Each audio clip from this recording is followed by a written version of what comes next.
Pagkamadayaw sa adlaw, kinahanglan na mabangon para diri kita gutomon. Happy birthday kang Manuel ug happy fiesta sa Tandag.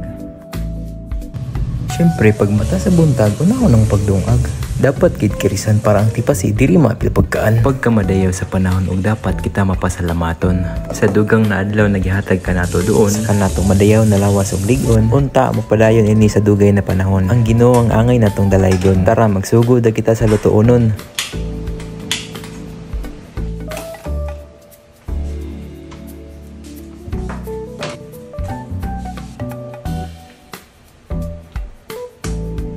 Unahon ang itlog na tambal sa bikog.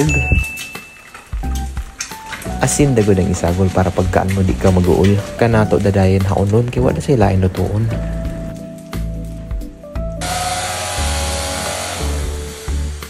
Gapabutang agaw kami ng blind sa mga bintana para dugang kuno aesthetic. Sa TikTok sa lamang ini mapalit. Dalikitan paghayhay sa mga nilabhan, pero dapat bantayan kay basing kaoranan sayang sa dinawnihan. Pagkalami sa pamati, kung ang bado hamot limpyo puti, di ba piti?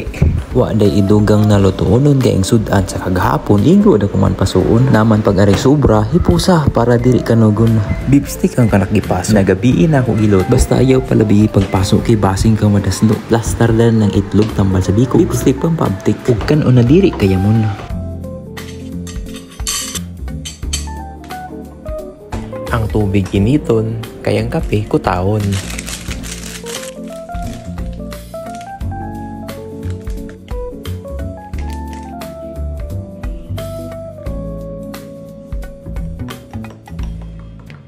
Mangaan kita mayo. Shout out kang Louie ug kang Pretty sa USA. Shout out sab sa Cedric Store at Bang ng Gym.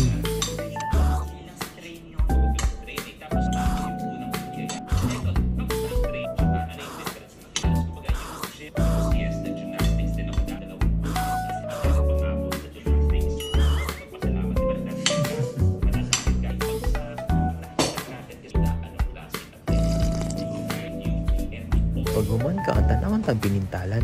Light beige and colors yan. Di ka ba ganahan? Ayaw na paglangan. Mapintalin ng bago ang kabinet na karaan. Amo sabihin niyang blinds nang ipang-install. Tanahon, simple ug cool.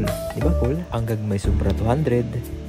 Ang dagko sobra 500. Bitaw sa ganahan magpatrabaho ng bahay. Mapakwarto, CR, kusina ug sala. Kunta ka lamang si Dudoy Dudes Parila. Siyan sa babaw sa kilid tanawa. Bisan ano na porma, wala problema.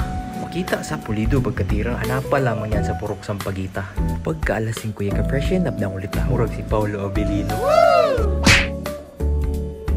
Mga tutut kami ng Tandag kay masuroy ng Ila Bazaar. Pero bago sugdan ng tanan panihapon na yung birahan. Ngani kita sa barbecuehan, hamok ang kapilian. Tinuwa palang daan syaro di kahuwasan. Pasugba dayon ng upat ka klase. Paacho riso, pork ug tinae.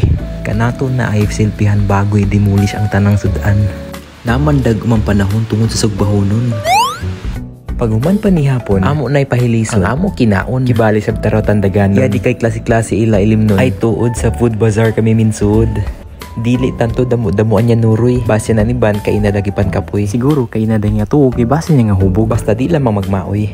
May ila takoyaki, suki desu, palit na dayon kamo. Hamok pa sa ilain kapilian, pero kwarta ang kinahanglan para makakaan ug makapalit ka sa kang muganahan. Pero diri sa tanang panahon, kwarta gayud ang gamiton. Suri-suri lamang gud malingaw ko sige hapon.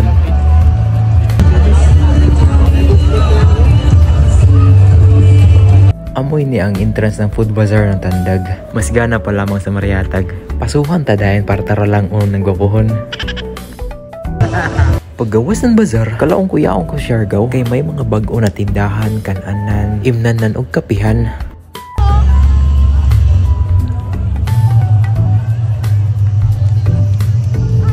Ari bag-o na commercial building na diri patanon occupied. Yapanik kami sa second floor og order. Yogo ang ngaran sa tindahan. Hamok sa baya benefits ng frozen yogurt. Sa mga estudyante na minus mag-participate, i-improve ang kang oral health. Wow! So tapos na sa kami sa kanami katuyuan na masuroy sa palibot og mainumay og makaan na nara siguro taman kay rayo pang ulian. Amora ito, see you soon!